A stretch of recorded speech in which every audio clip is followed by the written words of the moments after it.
Every day, millions of Londoners rush through the underground without knowing that their trains are hurtling past sealed platforms in the dark.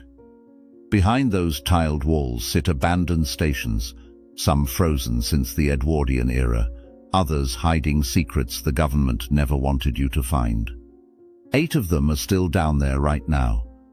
And the last one on this list concealed a wartime operation so sensitive that Winston Churchill himself sheltered inside it. Most passengers will never know it's there. This is the story of London's ghost stations, the platforms that vanished, the tunnels that were sealed, and the secrets that stayed buried for decades. By the end, you'll know why one station was abandoned after just 10 years, where the Elgin marbles spent the Second World War, and what was really happening 70 feet beneath Mayfair while the Blitz raged overhead. Some of these stations died because nobody used them. Others were killed on purpose, and one of them helped run a war. Let's start with the stations that simply couldn't survive. York Road opened in 1906 on the Great Northern, Piccadilly and Brompton Railway, the line we now call the Piccadilly. It sat between King's Cross and Caledonian Road, and from the beginning, nobody wanted it. The station served a patch of North London with no particular destination, no major employer, and no reason to stop. Passengers simply rode past it to reach King's Cross or kept going the other way. By the mid-1920s, York Road was carrying fewer passengers than almost any station on the network. London Underground tried everything. Off-peak closures, reduced staffing. Nothing helped. In 1932, the station was quietly shut down. No public outcry, no petitions, nobody noticed. Today, Piccadilly line trains still barrel through the old York Road platforms every few minutes, but they don't slow down. If you pressed your face against the window at just the right moment between King's Cross and Caledonian Road, you might catch a flash of tiled wall in the darkness. The surface building still stood for years after closure, its distinctive oxblood red tiles fading into the street. That's all that's left of a station that spent 26 years proving that location isn't everything. Sometimes it's the only thing. City Road died for the same reason. Opened in 1901 on the City and South London Railway, what eventually became part of the Northern Line, it sat too close to both Angel and Old Street. Passengers had no reason to get off there when a better station was just a minute down the track in either direction. Usage was dismal from the start. The station struggled through 2 decades of near emptiness before London Underground pulled the plug in 1922. The surface building survived for years as a commercial property. But underground, the platforms went dark.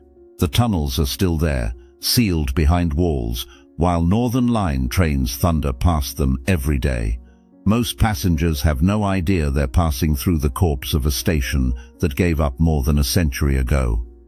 City Road was never given a second purpose, never repurposed for war, never converted into anything useful. It simply stopped. And that might be the loneliest fate a station can have. Think about that for a moment. You could ride the Northern Line 1,000 times and never know you're passing through a station that's been dead since before your grandparents were born. South Kentish Town is the ghost station that technology killed. It opened in 1907 on the Charing Cross, Euston and Hampstead Railway, serving a residential stretch of the Northern Line between Camden Town and Kentish Town. Passenger numbers were modest but survivable, until the lifts broke. This was an era before escalators reached every station, and South Kentish Town depended entirely on its lifts to move passengers between the surface and the platforms deep underground. When those lifts failed repeatedly, the station became effectively unreachable. Replacing them would have cost more than the station was worth. In 1924, the doors closed. The surface building still stands on Kentish Town Road. You can walk right past it. The oxblood red glazed tiles of architect Leslie Green's distinctive design are still visible if you know what to look for. The same tiles that once fronted more than a dozen tube stations across London. Below the street, the platforms sit in darkness, exactly where they were left. The station is a time capsule of a problem that killed more ghost stations than anything else in London's history. The brutal economics of maintaining Victorian infrastructure in the 20th century. Fix the lifts and lose money. Don't fix them and lose passengers. Either way, the station dies. That equation repeated itself across the network for decades. South Kentish Town was just one of the first to prove it. Now here's where the stories get stranger.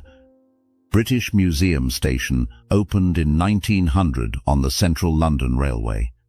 It served passengers heading to one of the world's most famous museums, and you'd think a station with that name would last forever. It didn't. The problem was Holborn. When the Piccadilly line arrived, Holborn Station was expanded into a major interchange, and it sat less than 100 yards from British Museum Station. Two stations that close together on the same line made no operational sense. On the 24th of September 1933, British Museum Station closed. Holborn's new Central Line platforms opened the following day. The ghost was born overnight. But the real legend came later. Passengers and staff began reporting something unsettling. A figure in Egyptian ceremonial dress, wandering the disused platforms. The story took hold that the spirit of an ancient princess named Amun-Ra, whose remains were kept in the British Museum above, had descended into the abandoned station. There were reports of screaming that carried through the tunnels to neighbouring stops. None of it was ever substantiated, but the legend stuck. After the war, the station found a grimmer use as a military administrative office and emergency command post. The surface building was demolished in 1989. Today, if you ride the Central Line between Holborn and Tottenham Court Road, you can catch a glimpse of the old platform walls in the darkness. The ghost of a station that traded one kind of spirit for another. Remember that pattern of stations being killed by a better neighbour? Hold on to it. Because the next station on this list was the first to die that way. And it happened before the 20th century was even out of its first decade. King William Street holds a distinction no other station on the Underground can claim. It was the first ghost station. Opened on the 18th of December 1890, it served as the original northern terminus of the City and South London Railway, the world's first successful deep-level electric tube railway. This wasn't just a station, it was the birthplace of modern underground travel, but it was also a design disaster.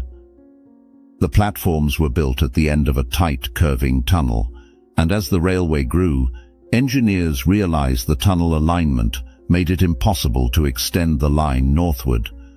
The platforms were literally pointing the wrong way.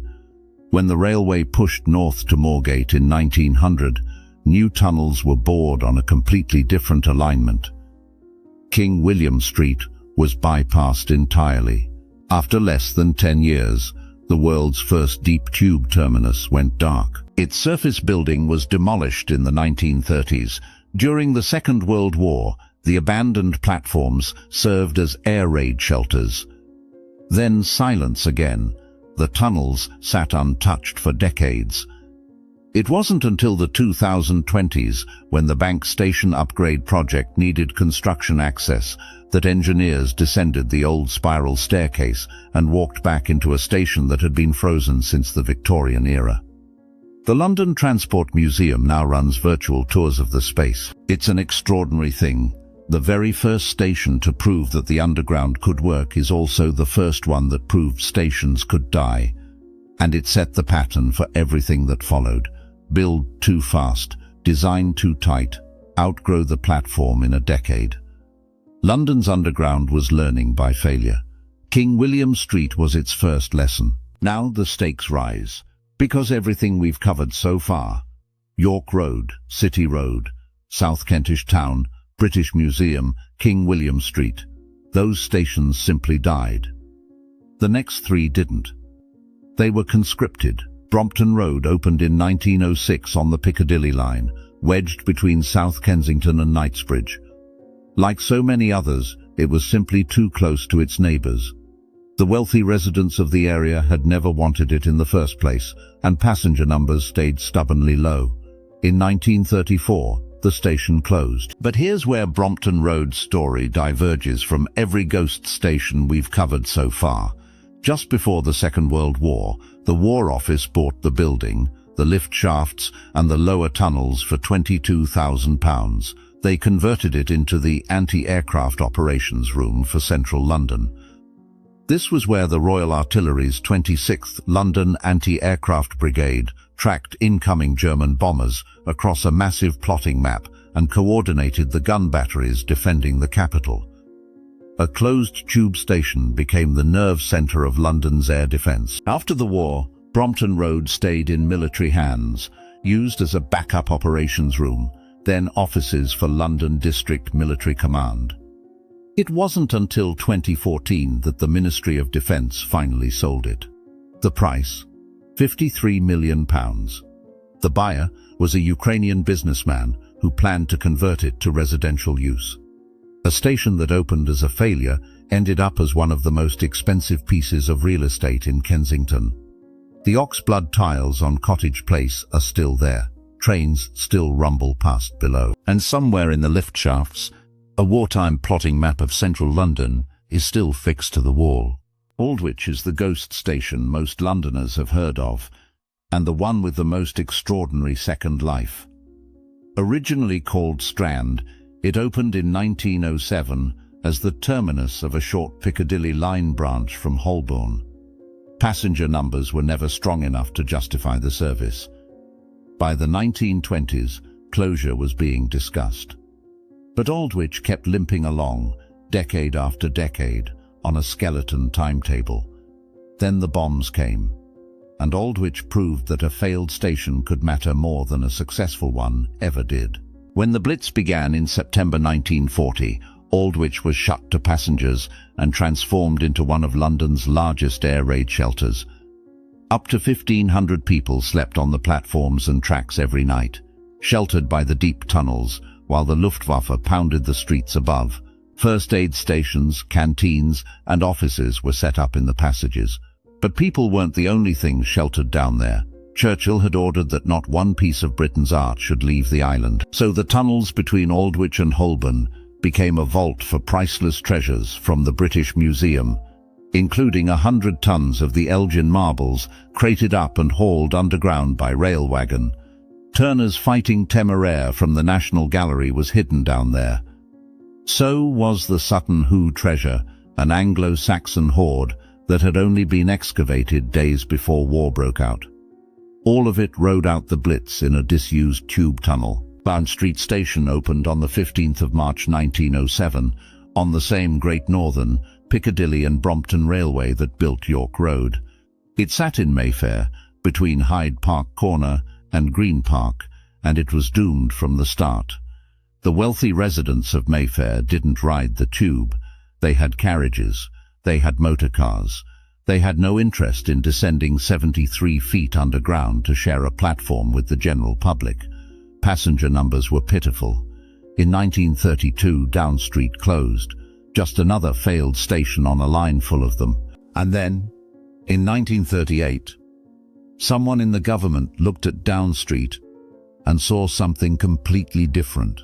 The Railway Executive Committee, the body responsible for running Britain's railways in wartime, needed a bomb-proof headquarters. Down Street was disused, sitting 22 meters below ground in a central location and connected to the Piccadilly line tunnels that could provide ventilation and even emergency escape. It was perfect. Conversion began in 1939, carried out in total secrecy. New walls were built at night, after the last trains stopped running. Doors were fitted with gas locks. The narrow platform tunnels were divided into offices, dormitories for up to 34 people, kitchens, bathrooms, a committee room, and a typing pool where 8 secretaries worked at their typewriters. Short, secret platforms were added where REC members could flag down a passing Piccadilly line train and ride in the driver's cab to the next station. From the street, the entrance looked like an ordinary building. Inside, behind sealed doors, the entire railway network of wartime Britain was being coordinated. The men and women who worked down there coordinated the movement of troops, horses, ammunition, and supplies across every railway in Britain. Every train that carried soldiers to the coast, every wagon loaded with munitions, it was all managed from a station that the public had forgotten existed. And then the Prime Minister moved in the winter of 1940, during a critical phase of the Blitz. Downing Street and the underground cabinet war rooms were still being reinforced. Churchill needed somewhere safe. His assistant private secretary, John Colville, called Downing Street the safest place.